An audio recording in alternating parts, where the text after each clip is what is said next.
예, 오늘 말씀은 예수님이 이제 십자가를 지시기 얼마 전에 이렇게 이제 일어난 일들입니다.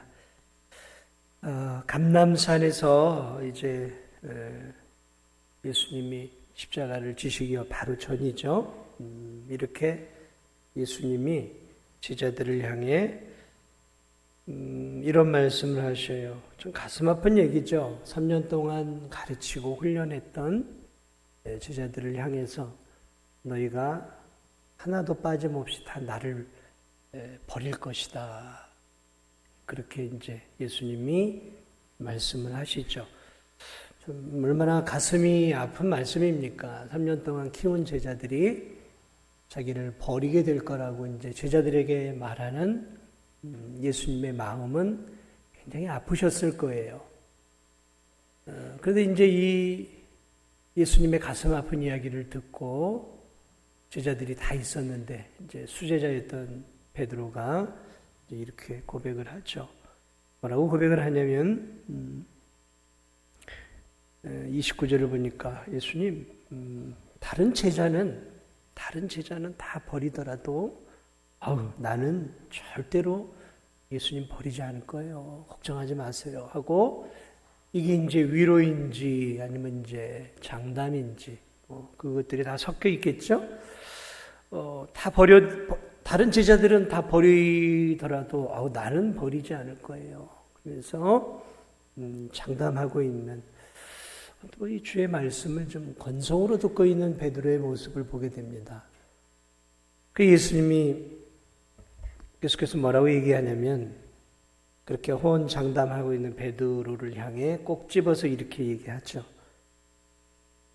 내가 오늘 진실을 너에게 얘기하는데 오늘 밤 닭이 2번 울기 전에 너는 나를 3번 부인할 거야. 아니 칭찬은 못해줄 망정 예수님이 이 수제자를 향해서 저는 버리지 않겠습니다. 그 제자에게 야 그래 고맙다. 응? 고맙다. 네가 이렇게라도 말을 해주니 참 내 마음이 참 든든하구나. 야 그래. 그렇게 예수님 말씀해 주실 수도 있잖아요. 사실 베드로가 가식으로 한 얘기가 아니에요. 그렇죠? 베드로는 정말 예수님을 사랑했던 제자예요.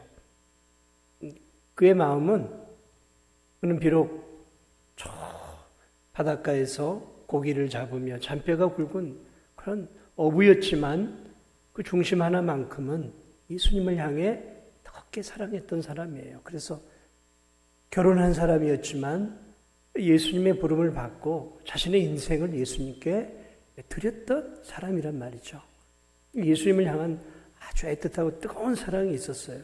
그런 어부, 바다 사나이에 그런 그 충심이 있었단 말이죠. 그런데 예수님이 그 베드로의 그 충심이 담긴 말에 비수를 찌르는 것 같은 얘기를 해요. 야, 오늘 밤 닭 2번 울기 전에 너 나 3번 부인할 거야. 그렇게 이야기를 해요. 그러니까 이 베드로가 또 자기도 자존심이 있잖아요. 충심으로 얘기했는데 예수님이 이렇게 내 진심을 못 알아줘요. 그러니까 바다 사나이의 자존심이 있단 말이죠. 그러니까 뭐라 그래요? 베드로가 힘있게 다시 말해요. 주님, 내가 주와 함께 죽을지언정 죽는 자리에 가더라도 주를 절대 부인하지 않겠습니다. 그냥 바다 사나이의 그 양심을 걸고 진실을 얘기하는 거죠. 진실이에요. 베드로가 뭐 가식을 얘기하겠습니까? 진실로 자기는 예수님의 죽는 자리까지 난 나가겠습니다. 진실이었어요. 그 다른 모든 제자도 질서라 이렇게 얘기합니다. 예수님 우리도 절대로 주님 버리지 않습니다. 끝까지 주님 따라가겠습니다. 맹세 십자가 다 그러면서 예수님하고 이제 막 그랬겠죠. 그런데 채 10시간이 지나기도 전에 제자들은 예수님이 잡혀갈 때 다 흩어지게 되죠. 그리고 정말로 베드로는 닭이 2번 울기 전에 예수님을 3번이나 부인하죠. 참 이런 안타까운 사건을 우리가 잘 알고 있습니다. 저는 이 사건들을 바라보면서 그런 생각을 해봐요. 베드로나 제자들이 가식으로 얘기했는가라는 거죠. 가식이 아니란 말이에요. 진심을 다해 얘기한 거예요. 예수님을 사랑하지 않았냐고요? 사랑했어요. 사랑의 마음으로 얘기했다고요. 예수님 절대로 우리 버리지 않을 거예요. 어떻게 예수님을 우리가 버리겠습니까? 진심이에요. 네. 그러나 그럼에도 불구하고 이들은 버렸어요. 버렸다고요, 예수님을. 여기에 우리가 이 말씀을 조금 더 주의 깊게 봐야 할 이유가 있단 말이죠. 진심으로 버리지 않겠다고 했는데 진심으로 버렸어요, 예수님을. 다 도망가 버렸어요. 다 도망갔어요. 예수님이 로마 군병에 잡혀갈 때 안 돼 하면서 목숨을 걸고 우리 예수님 지키자 이게 아니에요. 다 뿔뿔이 흩어져서 다 도망가 버렸다니까요. 다 배신을 때렸어요.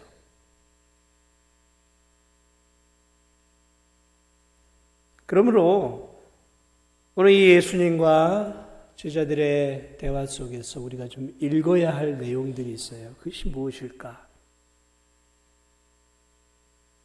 예수님은 미래를 보시는, 미래를 아시는 영원하신 분이란 말이죠. 왜 이 이야기를 해 주었을까요? 이 이야기를 해 준 것은 정신을 차리고 기도하라는 얘기였을 거예요. 정신을 차려라. 이제 너희들의 믿음을 흔들 큰 위기가 지금 올 거야. 그러니까 너희들 정신을 차리고 있어야 돼. 예수님이 하고 싶은 얘기는 그 이야기였단 말이죠. 근데 그 예수님의 마음을, 이 말씀의 뜻을 그들은 이해하지 못한 거예요. 그리고 자기 변명과 자기들이 예수님을 사랑하는 것들을 증명하는 데 급급하고 있는 거죠. 이들의 잘못 중에 하나가 뭐냐면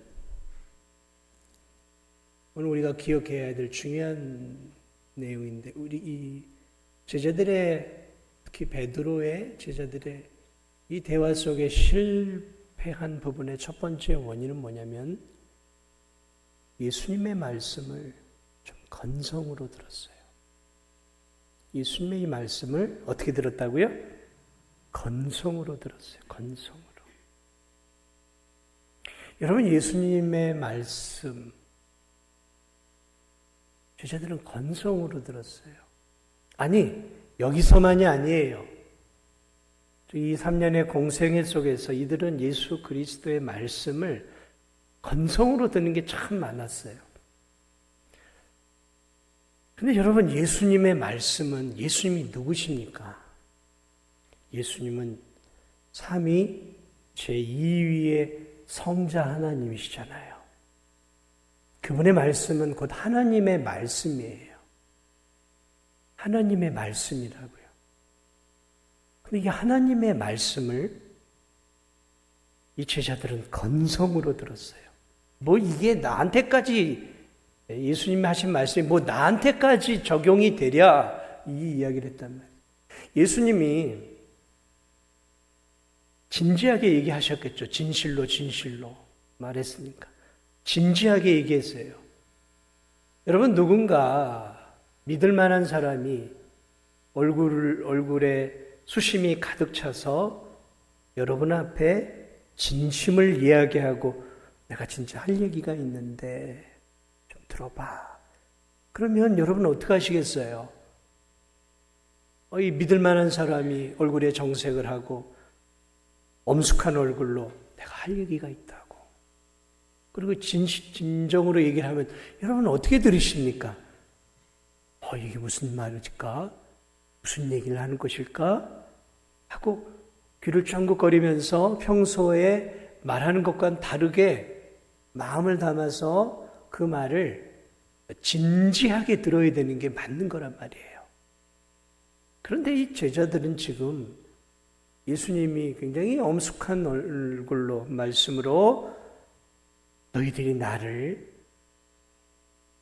버릴 거야. 이건 보통 이야기가 아니잖아요, 사실은. 그 이야기를 좀 허투루 들어요. 한 귀로 듣고 한 귀로 지금 흘리고 있어요. 이건 나한테 적용되는 말씀이에요. 근데 예수님은 너희들이라 그랬어요. 너희들 모두라고 얘기를 했단 말이죠. 그러므로 이 지금 사건에서 이들의 실패의 첫 번째 원인은 하나님의 말씀을, 예수 그리스도의 말씀을 가볍게 들었다는 거예요. 가볍게 들었어요. 가볍게. 여러분, 신앙의 실패 원인 중에 가장 중요한 원인 중에 하나가 뭐냐면 하나님의 말씀을 가볍게 듣는 거예요. 가볍게. 진지하게 듣지 않는 거예요. 진지하게 들어야 돼요. 진지하게. 성경에 기록된 하나님의 말씀이든 목회자가 말씀을 가지고 설교를 하든 여러분 이 하나님의 말씀을 대단히 진지하고 진심으로 들어야 돼요. 왜냐하면 하나님의 말씀이기 때문에 그래요. 하나님의 말씀은 변하지 않아요. 하나님의 약속은 반드시 성취가 되는 거예요. 인간의 진실한 한 인간의 말과 달라요. 우주 만물을 함께 창조했던 창조의 하나님, 그러니까 하나님의 아들이 참 진심을 다해서 이야기를 하고 있는데 제자들이 거기에 대해서 진심을 다해 반응을 해야 되는데 지금 그렇게 반응하고 있잖아요. 이건 내 얘기가 아니야 라고 지금 베드로가 이 생각을 하고 있어요. 주님 뭐라고요? 여기서 뭐라 그랬습니까? 주님 다 버릴지라도 나는 저 제자들은 다 버릴지라도 나는 안 버립니다. 지금 말씀에 예외를 두고 있어요. 하나님의 말씀을, 예수 그리스도의 말씀을 자기에게 적용하지 않고 자기는 열애고 예외라고 생각을 하고 있어요. 이러면 신앙이 자라지 않고 실패합니다. 그리고 넘어져요. 반드시 넘어집니다. 하나님이 아담에게 이렇게 얘기했어요. 아담아, 에덴 동산의 저 생명나무의 열매는 먹지 말아라. 저것을 먹으면 반드시 너 죽는다. 하나님은 이렇게 얘기했어요. 너 저거 먹으면 반드시 죽는다 그랬어요. 그리고 그것을 아담과 하와가 알고 있었어요. 반드시 죽는다 그랬어요. 하나님. 그런데 사단이 뱀에 들어와서 유혹을 해요. 그리고 이렇게 얘기합니다. 하와야, 하나님이 저거 먹으면 뭐 죽는다 그래요. 하와의 대답이 뭐라고 해요? 저거 먹으면 죽을지도 모른다 그랬어요. 뭐라고요? 죽을지도 모른다. 가능성을 열어놓고 있어요. 하와는 하나님의 말씀을 지금 허투루 듣고 있어요. 어쩌면 아담에게서 출발했을 수도 있겠죠. 죽는다. 반드시 죽는다. 라고 얘기했는데 죽을지도 모를 거야. 그렇게 가능성을 열어두는 발언을 해요. 하나님 말씀을 허투루 듣고 그것을 자기식으로 해석을 해서 뱀에게 이야기를 해요. 뱀이 딱 잡은 거죠. 너 걸렸다. 그리고 그 틈을 타고 치고 들어가죠. 뭐라고요? 아니, 안 죽어. 안 죽어. 틈을 놔니까 그 틈을 파고든 거잖아요. 죽을지도 모르고 안 죽을지도 모르니까 뱀이 뭐라 그래요? 안 죽어! 하고 하나님처럼 단호하게 반대의 입장을 하죠. 그래, 안 죽어. 먹으면 하나님처럼 돼. 자, 실패는 언제나 하나님의 말씀을 가볍게 받는 거예요. 가볍게. 마치 누군가의 조언을 받듯이. 여러분, 그런 성도는 실패합니다. 예수님의 말씀은 진리예요, 진리. 예수님 지나가다가 시장기가 있어서 저 무화과나무를 봤어요. 그런데 잎사귀가 막 열려 있어요. 야, 무화과나무는 잎사귀와 함께 열매가 자라니까 잎사귀가 무성하니까 당연히 열매가 있는 줄 알았어요. 가서 이렇게 큰 잎사귀를 열고 이제 열매를 먹으려고 하니까 이게 먹을 게 아무것도 없는 거예요. 야, 이놈 봐라. 잎사귀만 있고 열매가 없네. 예수 뭐라 그래요? 저주하세요. 저주하시고 무화과나무. 그리고 성전에 들어가서 볼일을 보고 제자들과 함께 돌아와요. 그러니까 제자들이 보니까 무화과가 뿌리채 말라 죽어 있어요. 예수님의 말씀은 하나님의 말씀이에요.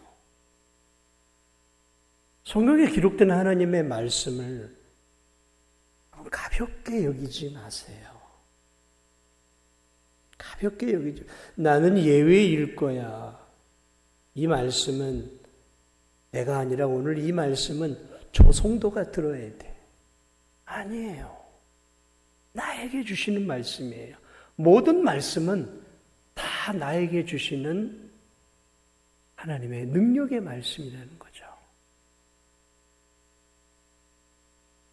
그러므로 여러분 잊지 마십시오. 오늘 이 대화 속에 이 제자들의 첫 번째 실패는 하나님의 말씀을 열애를 두고 가볍게 여기고 있었다는 거죠. 자, 이 두 번째 이 제자들의 이 실패가 무엇일까? 가만 보니까 이 베드로, 대표되는 이 베드로가 자기 신앙을 과신하고 있어요. 자기 신앙을 과신하고 있어요. 어떻게 과신하고 있나 보니까 다른 제자들은 다 예수님이 버릴 가능성이 있지만 나는 아닙니다. 나는 열애입니다라고 말하고 있어요. 나와 다른 성도는 다르다는 거죠. 차원이 다르게. 나는 하나님을 끝까지 사랑한다는 거죠. 여기에 이 베드로의 신앙의 과신, 오버액션이 아니라 그것을 넘어선 교만의 신앙을 갖고 있었다는 거죠. 다른 제자들보다 더 우월한 신앙인으로 보이지 않게 여기고 있었는데 기회가 찾아오니까 그걸 이야기를 하고 있죠. 실패하는 성도들의 대부분의 특징은 나와 다른 성도들을 비교해서 내가 조금 더 낫다라고 생각을 해요. 나는 좀 나은 신앙이냐라고 생각해요. 저 성도보다는 나는 좀 괜찮아. 자기 과신. 자기 신앙은 조금 더 낫다고 생각하는 거예요. 여러분, 이건 100% 넘어지는 거예요. 이런 신앙인들은.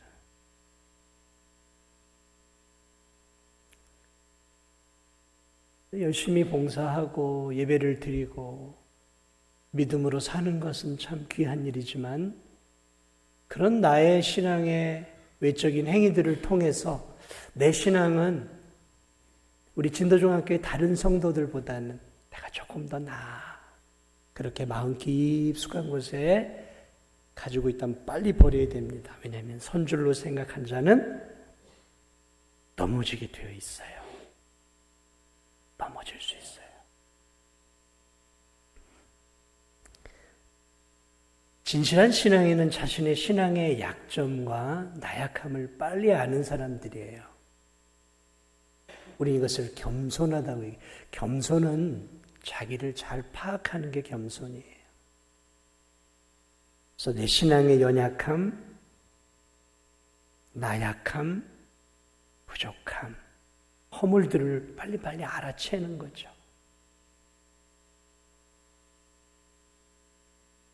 이걸 모르니까 자꾸 다른 성도들하고 견주고 자꾸 다른 성도들에 비해서 나는 조금 더 나은 직분을 얻어야 되고 나는 조금 더 교회에서 대우를 받고 인정을 받아야 한다는 쪽으로 나아가는 거예요.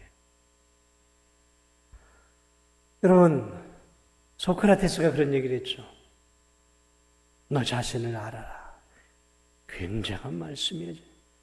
이건 거의 성경 말씀, 예수님 말씀과 버금가는 거예요. 너 자신을 알라. 신앙은 나 자신을 아는 것부터 시작이 되는 거예요. 나 자신을 알아야 돼요. 자기 자신을 모르면, 자기 자신이 얼마나 누추하고 하나님 앞에 추악하고 얼마나 별 볼 일 없는 신앙인지를 모르면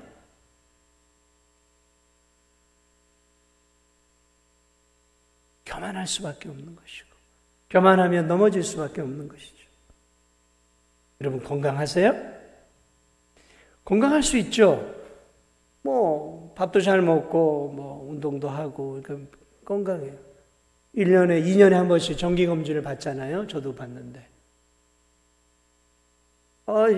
내가 밥도 잘 먹고 운동도 하고 아픈 데도 없으니까 내가 엑스레이든 피검사든 MRI든 찍어볼 필요가 뭐가 있어. 이렇게 자기 자신을 과신하고 일하다가 어느 순간에 검사를 받았는데 무슨 일이 일어날까요? 우리가 알지 못하는 저 장기 깊숙한 곳에 예상치 못한 일들이 일어나고 있었던 거예요. 나는 건강하다고 생각했어요. 그래, 병원에 가서 피검사도 하고 엑스레이, MRI도 찍어보니까 세상에 안 찍어봤으면 큰일 날 뻔했어요. 이 장기 깊숙한 곳에 스물스물 지금 뭐가 자라가고 있는 거예요. 종양이. 이야, 한 달만 늦었어도 의사가, 한 달만 늦었어도 당신 인생 끝날 뻔했습니다. 과신을 하면 그렇게 될 수 있다는 거죠. 그러므로 우리가 해야 할 일이 있다면 언제나 하나님의 말씀이라고 하는 MRI, 하나님의 말씀이라고 하는 엑스레이를 통해 늘 나 자신을 비추어 봐야 하는 거예요. 늘 자신을 비추어 봐야 돼요. 그렇지 않으면 이 베드로나 제자들처럼 착각하는 인생, 자만하는 인생, 과신하는 인생이 되어질 수 있어요.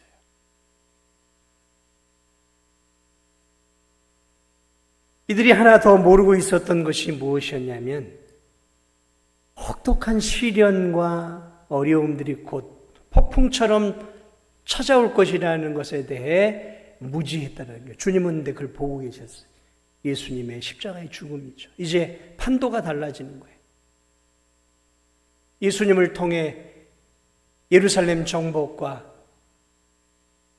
로마로부터 해방을 꿈꾸고 있었던 제자들에게 청천벽력 같은 일이 찾아와요.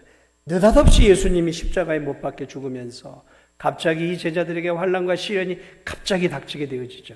그런데 이 제자들은 전혀 그런 부분들을 예상하지 못했어요. 그런데 예수님은 이미 제자들이 그런 얘기를 수차례 했어요. 그런데 예수님 말씀을 건성으로 들었어요. 건성으로. 여러분, 이 신앙의 이 제자들의 마지막 실패는 하나님을 믿는 성도들에게 시련과 폭풍 같은 삶의 어려움들이 느닷없이 찾아와서 내 신앙을 순식간에 무너뜨린다는 거예요. 아닌가요? 그런 일들이 참 많잖아요. 신앙생활 하다가 어느 날 갑자기 목사 한마디 말에 그냥 상처를 받아가지고, 어느 날 갑자기 신앙을 잘하다가 다른 성도 한마디 말에 그냥 신앙이 곤두박질 치고 그냥. 그런 일들이 얼마나 많아요. 은혜가 충만해가지고 막 주님을 위해 살 것 같은데 어떤 어려움이 딱 닥치면서 거기에 그냥 확 시험이 들어버리는 거예요. 확 시험이 들어버려요. 교회 와가지고는 은혜를 받았어요. 풍성한 은혜를 받았어요. 주님을 위해 이제 내가 살아야지 했는데 집에 가자마자 그냥 막 부부싸움을 해버리고 받은 은혜를 다 쏟아버리면서 한 주간 그냥 바닥을 치는 신앙생활을 할 수도 있단 말이죠. 마귀가 어떻게 역사할지 몰라요. 마귀가 어떻게. 그래서 예수님 뭐라고 말씀했습니까? 마귀가 우는 사자와 같이 삼킬 자를 찾는다 그랬어요. 삼킬 자를. 그렇습니다. 우리가 잘한다고 해서 되는 게 아니라요. 이게 예상치 못한 인생의 시련과 또 마귀의 유혹과 때로는 강한 마귀의 환난이 우리에게 순식간에 찾아와요. 그래서 나는 정말 잘할 수 있어라고 이렇게 신앙생활에 확신을 가지고 있다가 그 한순간에 이 마귀의 카운터 펀치를 맞고 그냥 쭉 넘어져 버려요. 이런 일들이 여러분 얼마나 많습니까? 얼마나 많냔 말이죠. 좀 신앙이 성장할 만하면 마귀가 가만두지 않아요. 마귀가 가만두지 않아요. 어떻게 해서든지 성도들 간에 이간질을 시키고 교회에 어려움이 생기고 가정 안에 어려움이 생기고 개인적인 오한들이 막 생겨나죠. 주님을 위해 열심히 살아볼 만하면 그런 일들이 생긴단 말이죠.